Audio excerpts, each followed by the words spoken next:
Pagbangga ng garong sa estudyanteng papasok sa eskwelahan sa Lawag City sa pool sa CCTV.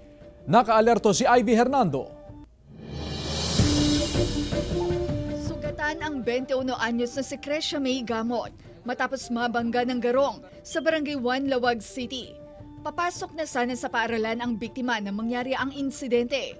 Makikita sa CCTV footage ang pagbangga ng garong sa estudyante.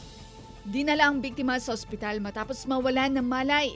Sugat sa iba't ibang bahagi ng katawan ang kanyang tinamo.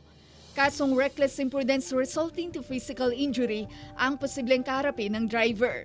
Wala pa siyang pahayag. Itong kurong-kurong papuntang west direction nang biglang may dalawang magkasama na estudyante dito sa data. At yung isa biglang nabangga ng kurong-kurong. Pauwi na sana ang rider ng motorsiklo na si Bernard Arcebal, 38 anyos, nang mawalan ng kontrol at sumemplang sa pakurbang bahagi ng Barangay Calanutyan, Sinait, Ilocos Sur.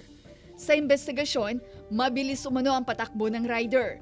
Nagtamo siya ng sugat sa iba't ibang bahagi ng katawan.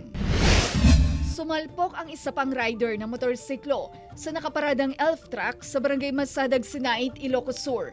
Ayon sa pulisya, hindi nakita ng rider ang truck dahil madilim ang lugar at wala rin umanong warning sign ang sasakyan. Nagtamo ng bali sa kanang hita ang rider na ginagamot sa ospital.